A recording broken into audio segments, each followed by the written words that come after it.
Good morning, everyone.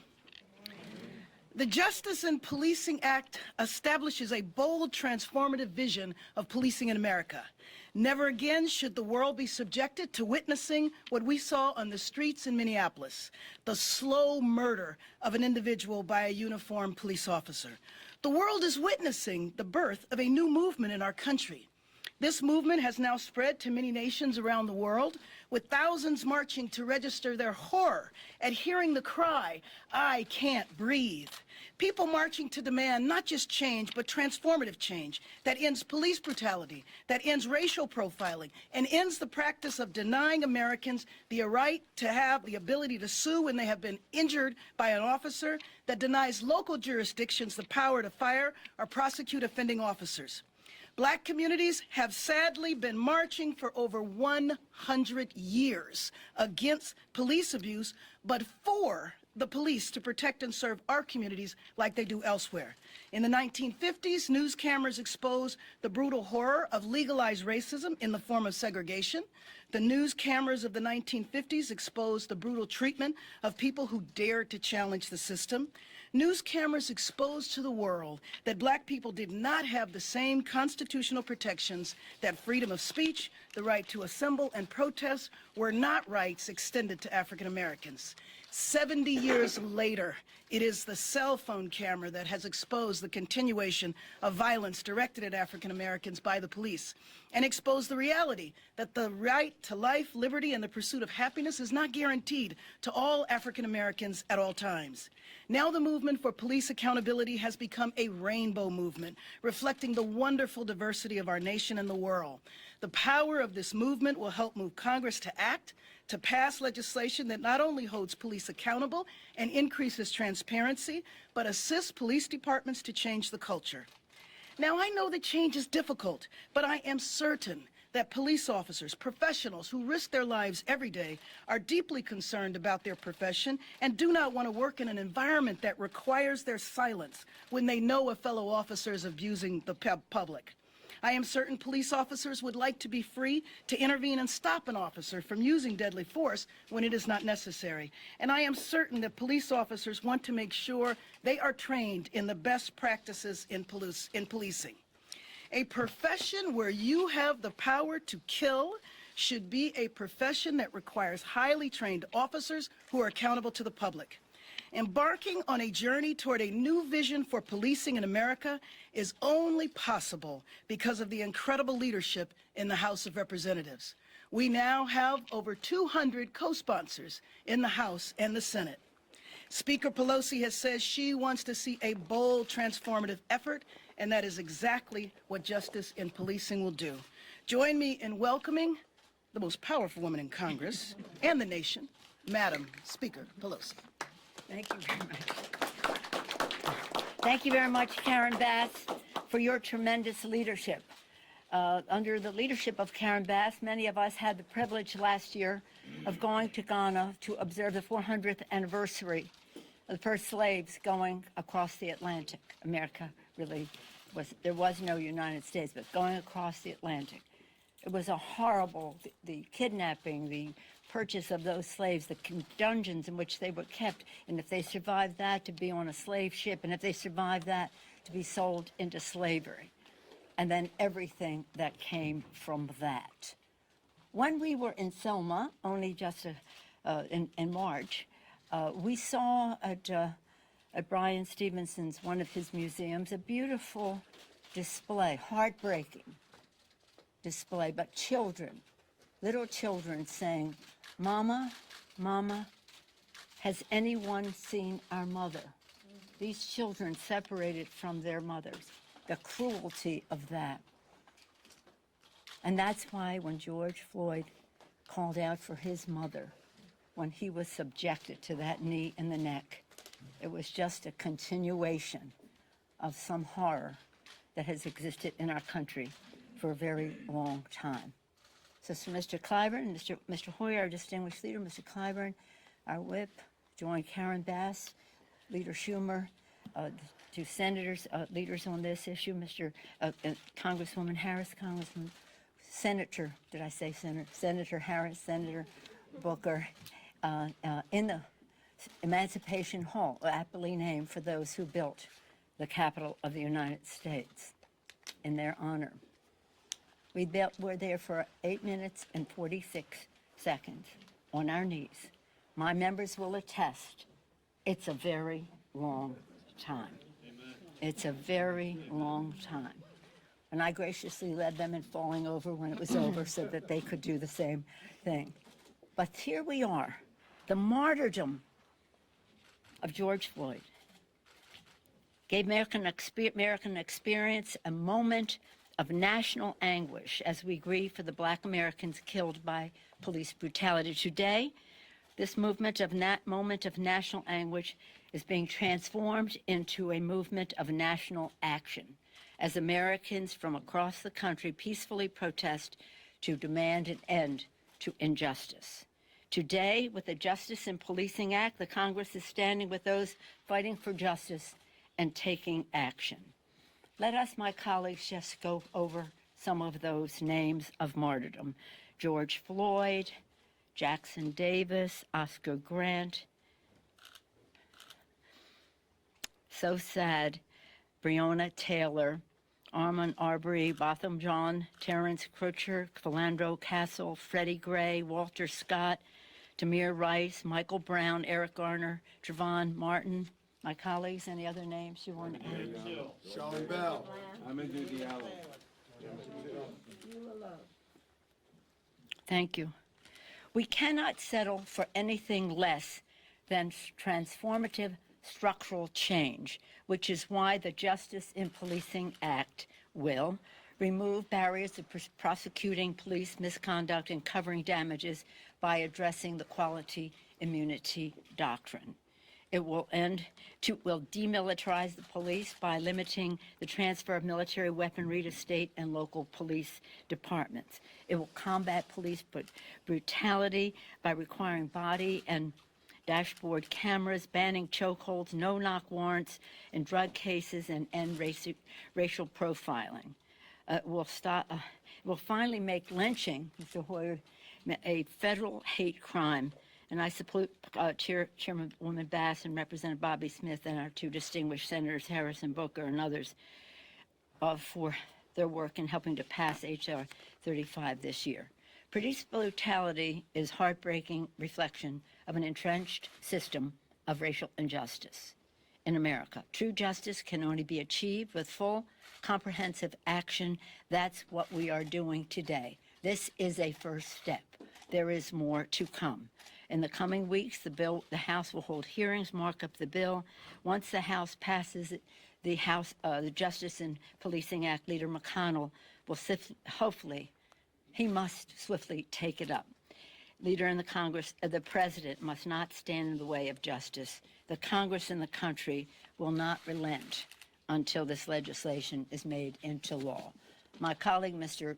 Clyburn, is always getting awards for liberty and justice for all. That's what this is about. That's what our distinguished leader, Mr. Schumer, talked about in Emancipation Hall. I'm pleased to yield to the distinguished leader of the United States Senate, Democratic leader, Mr. Schumer. Mr. Schumer.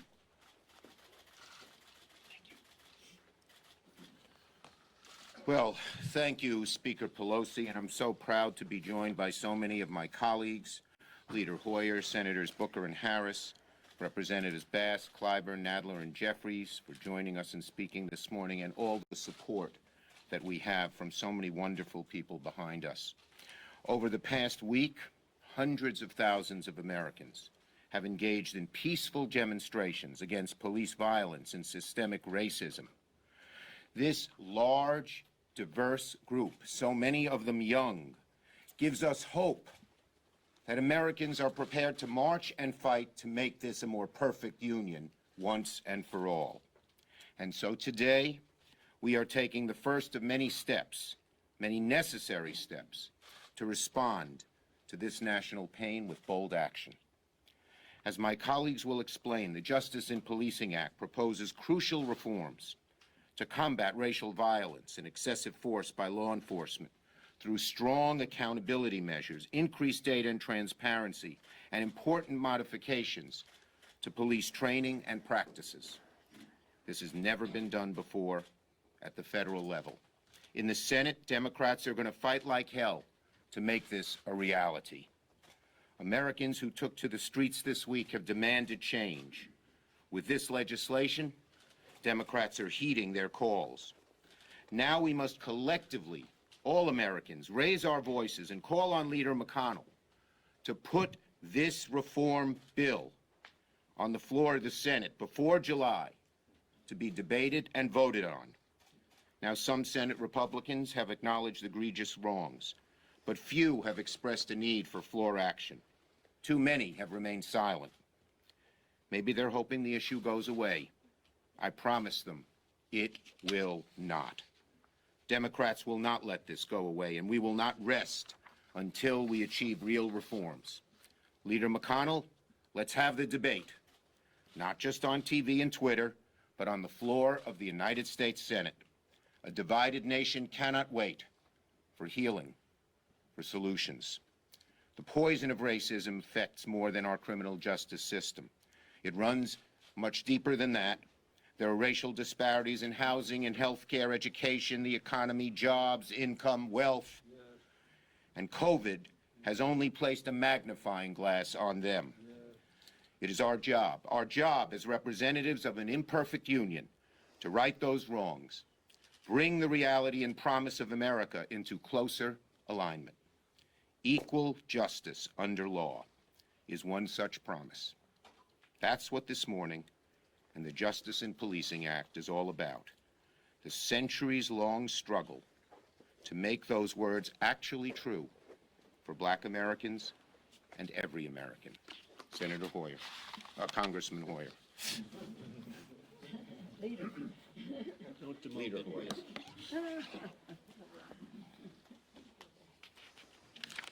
These are serious times. I have walked across the Edmund Pettus Bridge 15 times, hand in hand with my brother John Lewis. My grandchildren have been there, my daughters have been there. In Selma in 2015, President Obama asked us this: what greater form of patriotism is there than the belief that America is not yet finished, that we are strong enough to be self-critical, that each successive generation can look upon our imperfections and decide that is in our power to remake this nation to more closely align with our highest ideals. That is what the Boston Tea Party was about, a demonstration. Some Britons would say a violation of law to redress rights. We remain a nation of imperfections, calling out to us to be addressed with the seriousness and determination to make good on the promise that all are created equal, all entitled to life, liberty, and the pursuit of happiness, and the right to breathe, the right to have their lives matter. We've heard our people cry out, "I can't breathe." We've heard our people speak out, "Black lives matter." Black lives matter. The protests we've seen in recent days are an expression of rage born of despair. Today, Democrats in the House and Senate are saying, "We see you. We hear you. We are acting." Thank you, Karen Bass. Thank you, Congressional Black Caucus. Thank you, Leader Pelosi and Leader Schumer. The killing must stop. The carnage must end. That begins with transparency and accountability. Among other provisions, this bill will increase transparency and accountability of law enforcement nationwide by, one, requiring state and local law enforcement agencies to collect and report data. Secondly, incentivizing the creation of independent investigation structures for police involved in deaths, and creating best practice recommendations based on the Obama administration's 21st Century Policing Task Force.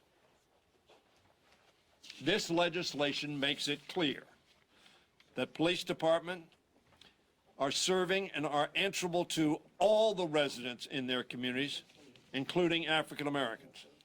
I want to thank my colleagues who have been leading this effort in the House, Chairwoman Bass, Chairman Nadler, Chairman Jeffries, and Whip Clyburn, and Senator Harris. We keep in our minds today the word of our dear departed colleague, Elijah Cummings.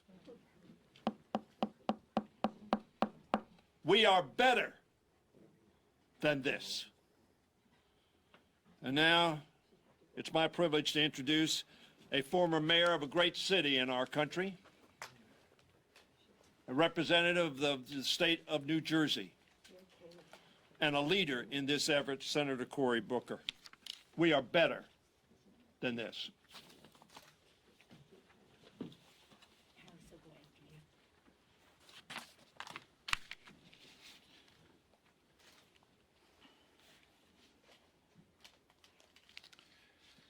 We in America are one precious same nation, but we have a wildly different set of experiences with the police, where Black Americans live in fear of police interactions, disproportionately having our common ideals of fairness trampled, where Black Americans disproportionately have our rights violated, where Black Americans disproportionately and unjustifiably have experience violence at the hands of the police,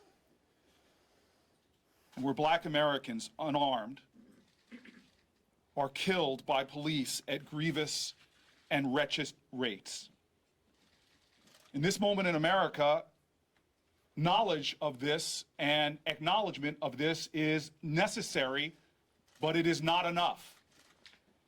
Empathy and sympathy and words of caring for those who have died and suffered are necessary, but it's not enough.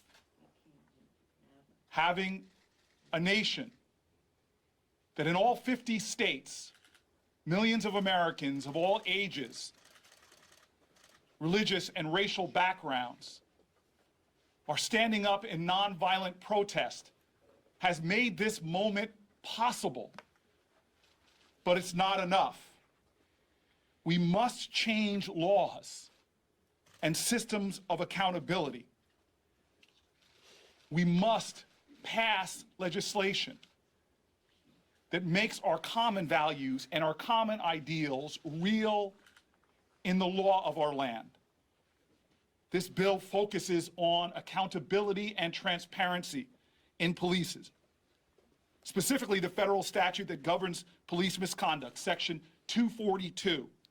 It changes the difficult statutory standard of willfulness, makes holding police accountable too difficult, and it changes that standard from being willful to being reckless disregard. It also establishes transparency, making certification requirements that now vary by location, where cities and towns do not share critical information with each other, making it far too easy for problematic officers to be fired in one town and easily hired in another. This bill closes a dangerous loophole by creating the first ever national registry of police misconduct to better record and track police abuses, to give transparency to local citizens, helping to create the necessary accountability. I want to thank the leadership of Speaker Pelosi and Leader Schumer. I want to thank the head of the Congressional Black Caucus and all the members of the Black Caucus. I want to thank my partner, Kamala Harris, for her leadership in making a real piece of legislation, sweeping and historic. And now we must deal with the work of making it the law of the land, of transforming the energy and the power, the empathy and the love of this moment into actual changes in American federal law. I'm honored to bring up my colleague, my friend, my sister, and my partner, Senator Kamala Harris.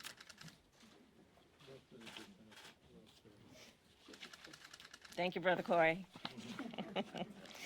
Thank you to Speaker Pelosi, Leader Schumer, Leader Hoyer, Whip Clyburn, CBC Chair Karen Bass, my brother Cory Booker, Chairman Nadler, and Chairman Jeffries, and everyone for the work that so many of you have been doing for decades. For decades. Shouting and passing or writing legislation and requiring that America take seriously this issue of policing and take seriously the issue that when the people are marching in the streets, it is because they are fully aware of the history of this issue in America, and they've had enough. So I thank all the leaders here for what you do. And we're here because Black Americans want to stop being killed. Just last week, we couldn't even pass an anti-lynching bill in the United States Senate. So when we look at where we are now with this piece of legislation, we have to understand, yes, as a country, we've seen great progress, but just last week in the year of our Lord 2020, we could not get an anti-lynching bill passed in the United States Senate. But we are here today with common sense solutions to hold, at least at the federal level, to hold police accountable. But we know this is an issue that is not just at the federal level. It is at the state and local level as well. But we are here today to say in our position as leaders in our federal government that reform and change must happen, and it must happen now. And let's be clear, reforming policing is in the best interest of all Americans. It is literally in the best interest of all Americans, because this is a basic matter of fairness and, as so many have said, justice. But to be clear also, there is a broader issue that is not being addressed in this bill, and that is what we must do as a nation to truly achieve safe and healthy communities. Part of what has been upside down in policing policy in America is that we have confused having safe communities with hiring more cops on the street, as though that is the way to achieve safe communities, when in fact, the real way to achieve safe and healthy communities is to invest in those communities, in affordable housing, in the ability for home ownership, jobs, funding our public schools, giving people access to capital so they can grow those small businesses that are part of the leadership and the health of these communities. So ours is a bill that addresses a very specific matter under a larger umbrella of all that must be addressed when we talk about the need for safety and safe and health communities in America. This specifically is a bill about accountability and consequence for bad behaviors by those who have been invested by society and the people with the ability to wear a badge and carry a gun. And let's be clear, many in America right now already live in places with minimal police presence. Go to any middle and upper class suburb, and you will not see the kind of presence of police that you see in other neighborhoods. But you will also see in those communities that those families have jobs that allow them to pay the bills and keep a roof over their head. You will also see in those communities thriving schools. You will also see in those communities access to affordable health care, or families that can afford access to health care. So what we are doing today is saying that we need to have consequence and accountability in America for policing, but we also know that this is not the way that we are going to achieve healthy and safe communities. It is but a part of a much bigger issue that we still must address. So in closing, I'll just mention a few of the other points that are in the bill that are very important. And I say this as a former prosecutor. We need a national use of force standard. Right now, the question asked if there is police misconduct and excessive force is to ask of that use of force, was it reasonable? Well, as we all know, we can reason away just about anything. The appropriate and fair question to ask is, was it necessary? So part of what our bill will address is a national use of force standard, independent investigations. Again, as a former prosecutor, I can say, no matter how well-intentioned the prosecutor of a DA's office, when they are confronted with dealing with misconduct by a police officer who serves in a department they work with every day, at the very least there will be an appearance of conflict, even when none is intended. If a justice system is going to be robust and real, it must not only do justice, there must be an appearance of justice and confidence by the public that justice is being done in that place. So independent investigations, and then the last piece that I'll add is the pattern and practice investigations. Under President Obama, under General Holder, these were robust, where when there was a finding or an accusation that there was a pattern and practice within a law enforcement agency, the federal government would do investigations. Well, those under this current administration have practically been shut down. They need to be reinstated, but also what we are saying is to give it teeth. In addition to what has been done in the past, we will grow on that progress by giving the Civil Rights Division of the Department of Justice subpoena power. So when police departments do not comply with requests, they will be required to by responding to a subpoena. And so my final point is, again, that it is time for this, and I am so heartened by all of the colleagues we have in the United States Senate, like Leader Schumer, who have banded together in support of this, and there's more work to be done, but I applaud all of the leaders on the stage. Thank you. And I will now introduce, Karen, you go. Okay. I'd like to bring up the Majority Whip, Mr. Jim Clyburn. Thank you, Madam Chair, and to Speaker Pelosi, Leader Schumer, Leader Hoyer, Chairlady Bass, and all the other members who are here today. With liberty and justice for all. When I was a kid growing up in the little town of Sumter, South Carolina, we said the pledge every morning, and it ends with that phrase, with liberty and justice for all. A vision that we all knew in that little town was simply a vision. And when we were trying to put together our response, what was then CARES package, I said on the telephone call that this gives us a tremendous opportunity to restructure things in that vision. I was mocked for that. I was attacked for wanting liberty and justice for all by various media. I don't back away from that. We're here today in search of that vision, liberty and justice for all. Now, you've heard what's going to be in this legislation. I want to say two things. First, to those who are responsible for writing it. And secondly, to those who are responsible for writing about it. Let me say this. With few exceptions, white people came to this country willingly in search of a new world full of liberty and justice for all. With few exceptions, black people came to this country against their will, chained, shackled,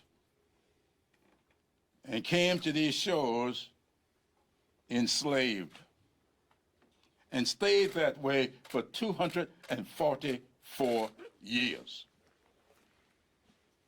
Think about how long that is. How many generations that is. It was a long time, 8 minutes and 46 seconds. That was a long time to be on one knee.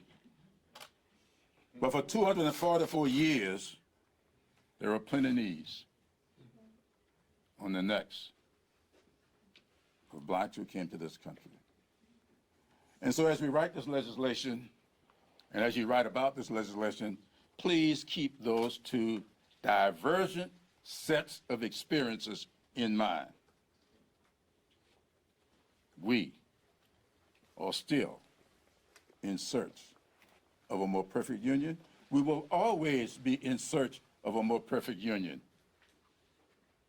We must not allow any force in whatever office one may hold to turn the clock back on that pursuit. And with that, I'm pleased to introduce and present the Chair of Judiciary, Jerry Nadler, my classmate.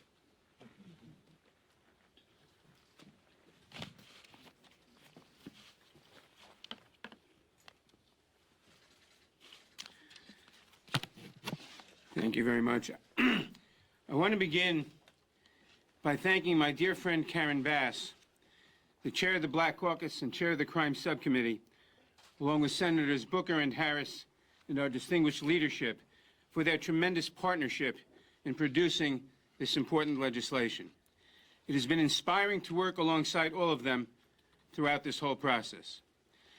We have heard the terrifying words, "I can't breathe," from George Floyd, from Eric Garner, from the millions of Americans in the streets calling out for revenge, for change.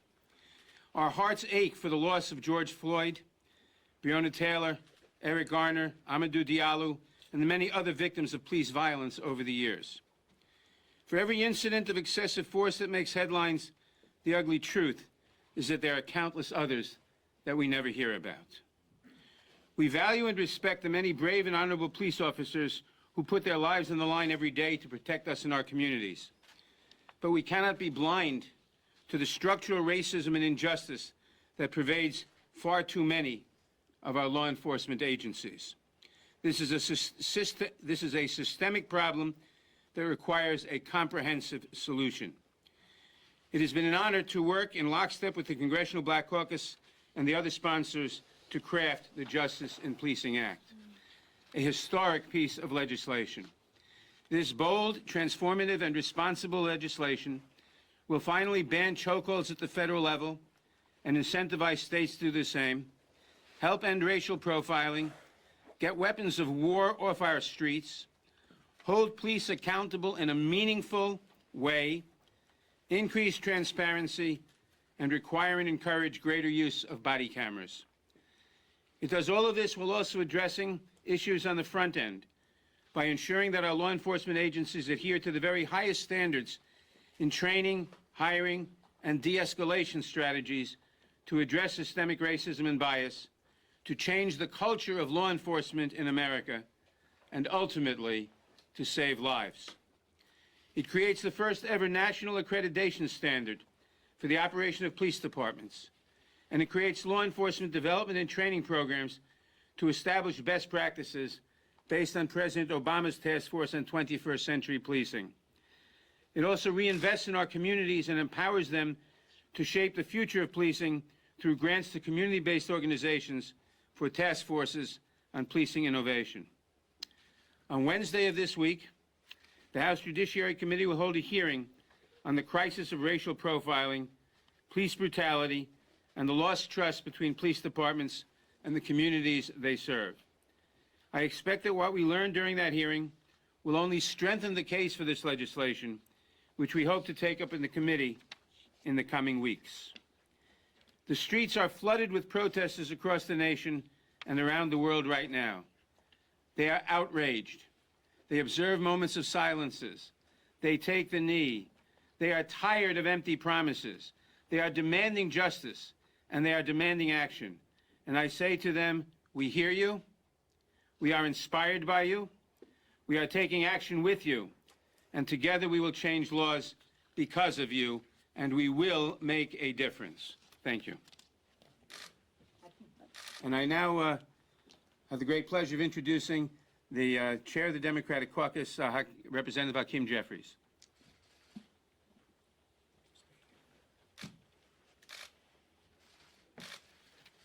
Thank you, Jerry. To Chairwoman Bass, Speaker Pelosi, Leader Schumer, all of my colleagues in government, I'm appreciative of your leadership and of what this moment represents.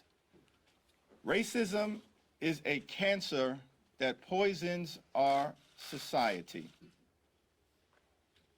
And today we take a step toward addressing it by trying to eradicate the malignant tumor of police brutality, far too often disproportionately directed at unarmed, innocent, law-abiding African American men and women. The chokehold and other police tactics, such as a knee to the neck, which cut off breathing and result in asphyxiation, is a procedure that is unnecessary, unacceptable, uncivilized, unconscionable, and un-American. This legislation will make it unlawful under our nation's civil rights laws. A significant number of police departments already prohibit the use of the chokehold and tactics such as a knee to the neck as a matter of policy.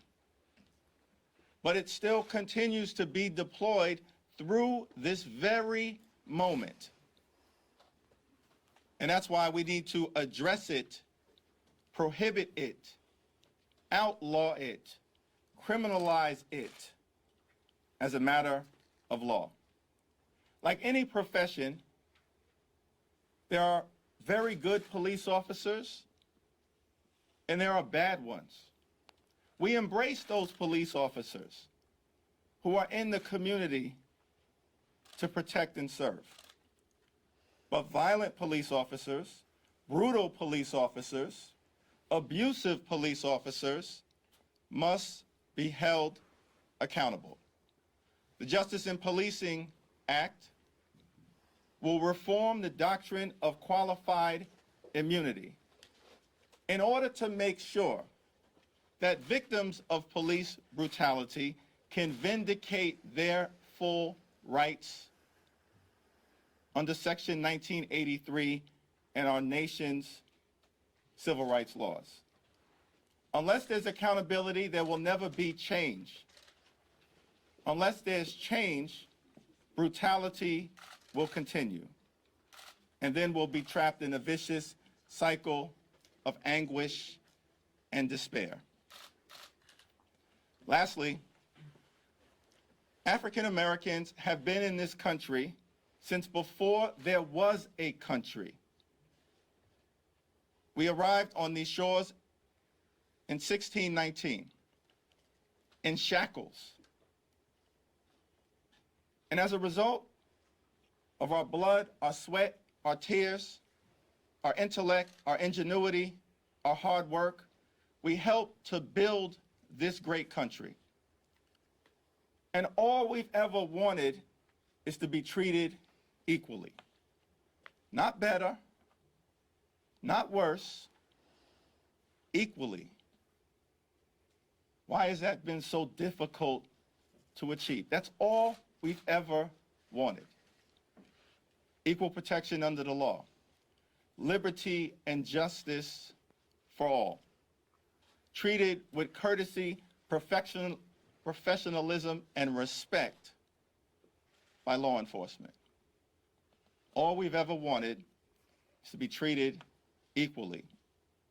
The Justice in Policing Act represents a strong, necessary, bold step in that direction, and I thank my colleagues for their leadership. I now yield to the distinguished chairwoman of the Congressional Black Caucus, Karen Bass.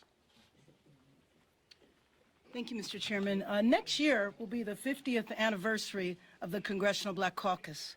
50 years ago, there were 13 members of the Congressional Black Caucus, and one of them, Representative Metcalf, he was the one that came up with policies related to police abuse over almost 50 years ago. So it is in their history, their legacy that we stand today and to continue on. And I just want to thank all of my colleagues that are here today because we're not in session today and you came in specifically for this.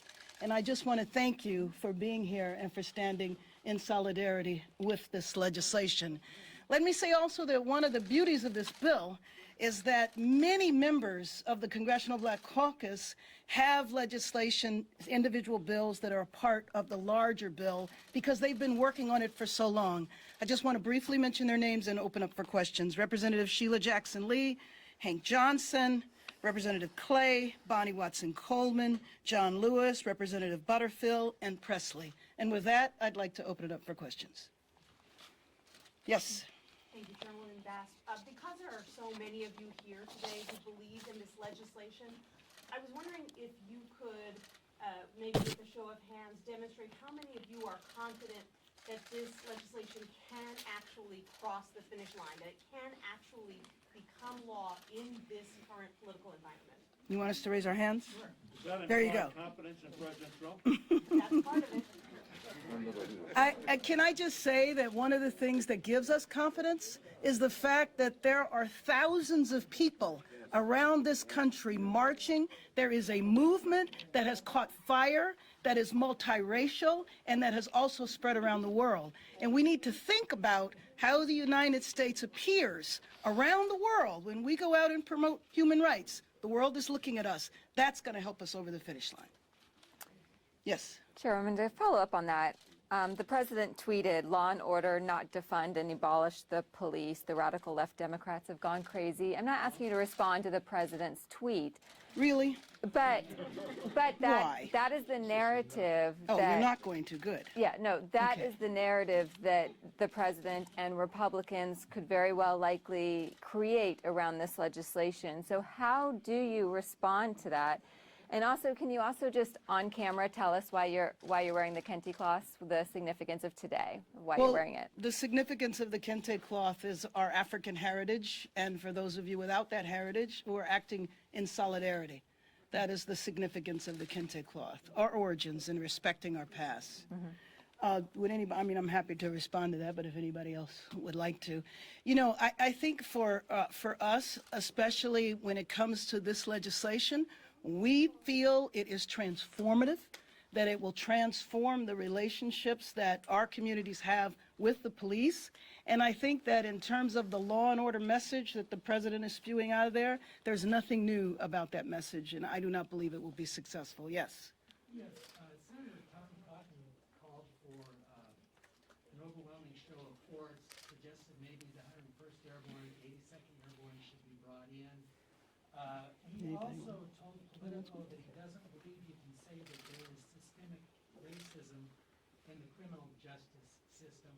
I wonder if you could respond to those two ideas.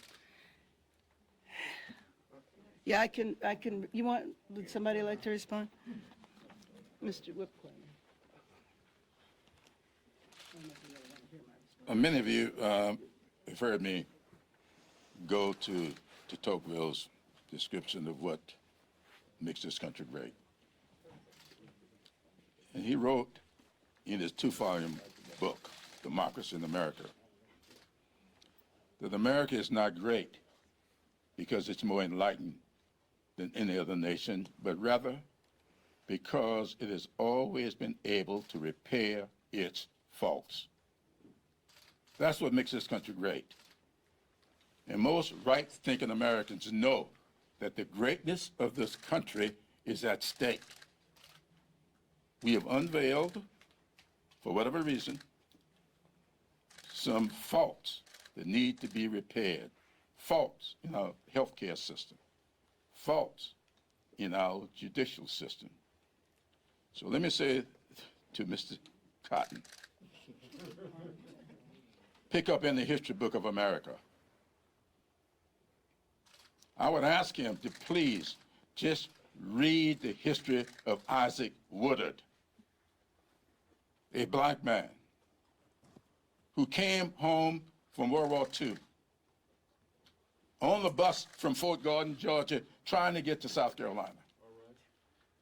And he was stopped, taken off a bus, in Batesburg, South Carolina, by a deputy sheriff. He was in his uniform, and that deputy sheriff took his billy stick and punched his eyes out. Is that institutional in law enforcement? And that has been the foundation upon which law enforcement in many parts of this country have been established. Cotton is from Arkansas. He ought to be ashamed of himself. Let me also add, I represent the heartland of America. Missouri is just north.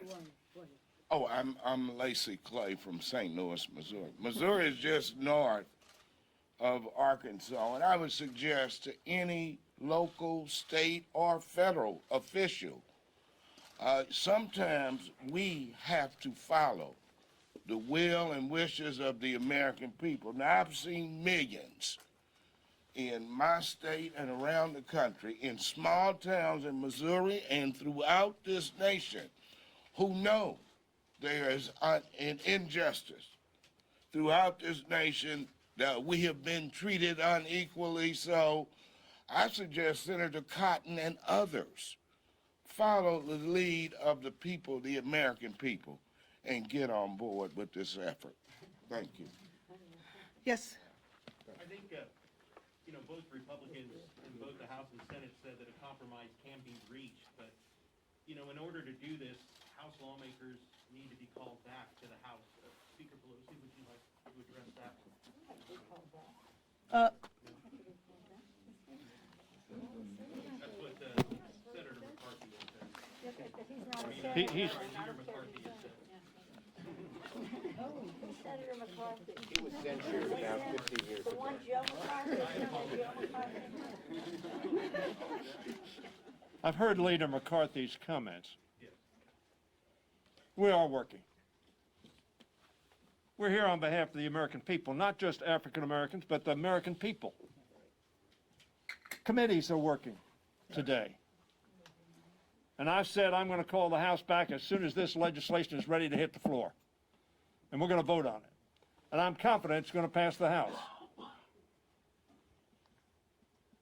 But sadly, I'm not confident that a body that has not been able to pass the Emmett Till lynching bill will pass this bill. I hope so. And I hope the president doesn't adopt your premise. I hope he adopts a premise of justice for all. And if he does, America will be better. Yes. Congressman, the Minneapolis City Council has done a sort of, people are calling it defund the police. Is that something that your caucus supports? Is it something that can happen in a federal way? Or is that just... Well, I can't imagine that happening in a federal way, but let me just tell you that part of that cry is a desire for there to be significant higher investment in communities. Looking at why police are needed, what happens, what are the root causes of the problems in communities. And a lot of people feel when it comes to the defense budget, maybe that money could be used in different ways, and I think that that's a similar issue.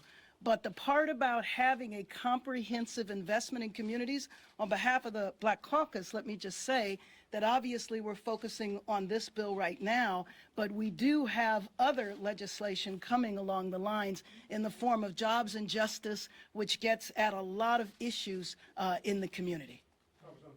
Yes. Do you support the defund the police movement that we're seeing on the ground? I think the Congresswoman answered your question very clearly. But the fact is that we do have a great deal of legislation coming down the pike that addresses some of the concerns of our communities across the country. One of them that I wish the Senate would pass right away is the HEROES Act.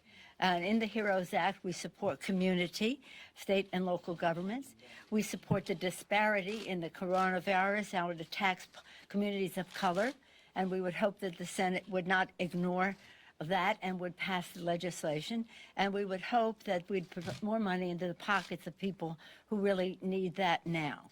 And so we have that. And then following that, Mr. Hoyer has on the schedule that before 4th of July, hopefully, we will pass the Affordable Care Act, Stabilization Act, which will provide more fairness and access to affordable health care in our country. As Mr. Clyburn mentioned earlier, that's a challenge, as well as our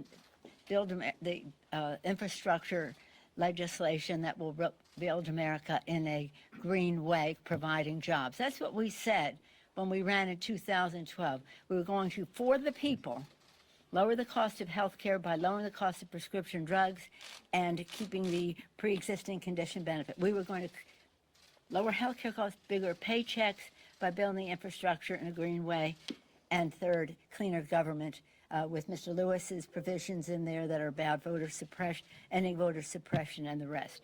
So there are all kinds of ways that we come at this. The fact that the distinguished chairwoman mentioned, this isn't, and as she has said and others have said, we want to work with our police departments. There are many who take pride in their work. And we want to be able to make sure that the focus is on them. But there are many things we call upon our police departments to deal with: mental health issues, policing in schools, and the rest, that we could rebalance some of our funding to address some of those issues more directly. But this isn't about that, and that should not be the story that leaves here. The story that leaves here is, as Mr. Clyburn said, liberty and justice for all. Mr. Schumer has mentioned that as well here and in the Emancipation Hall. Mr. Hoyer mentioned, quoting our distinguished former president, Mr. Obama, as to what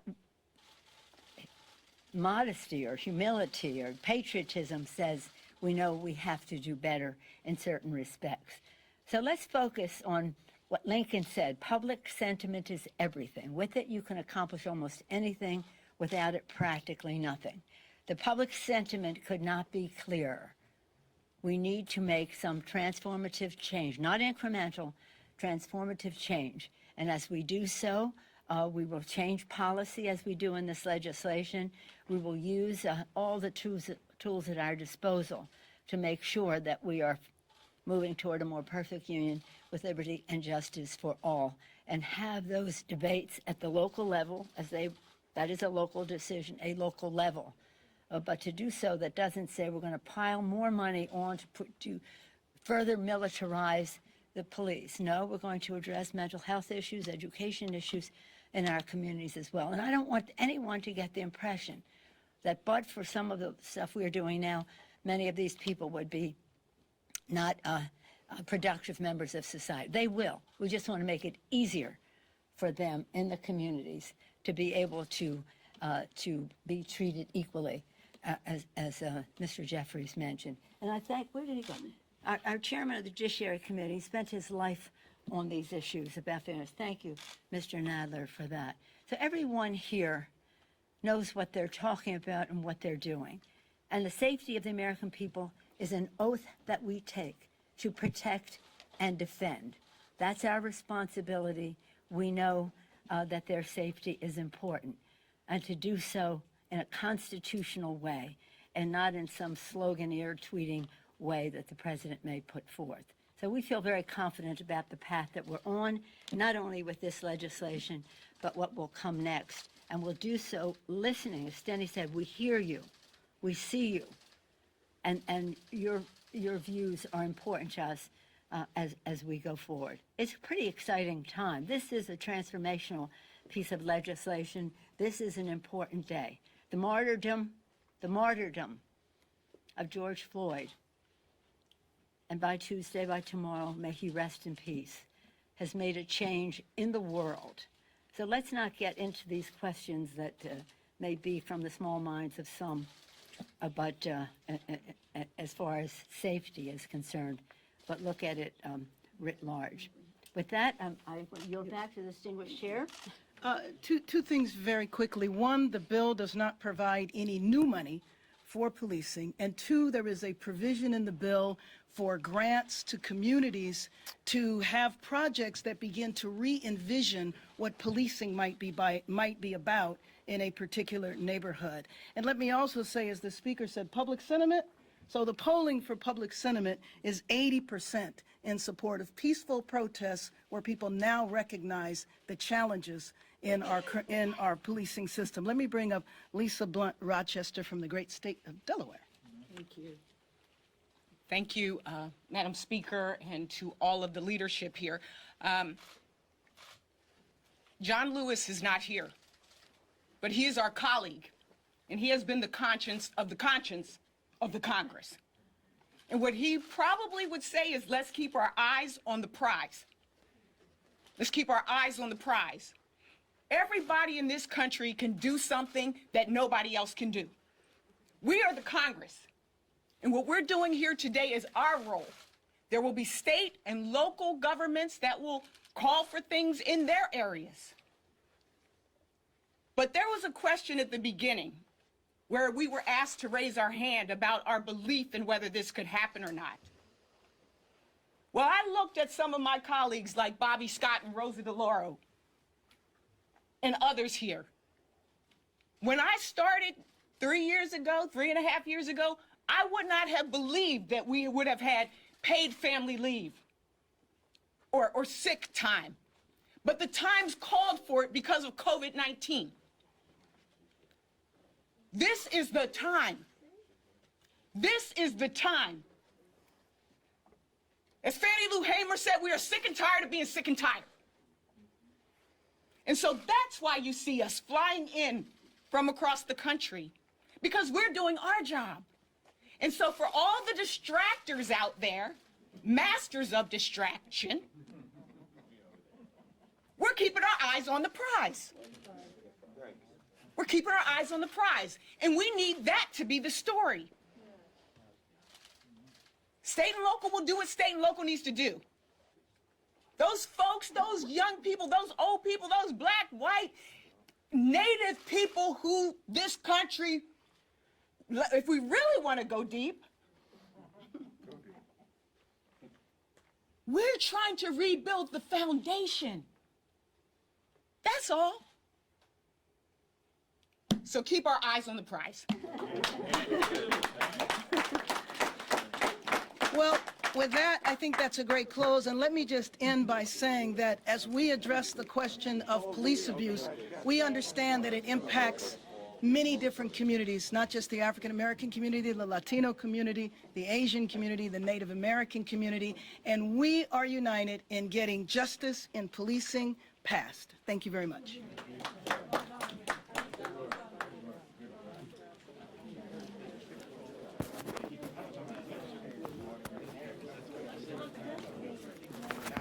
Rep. Johnson?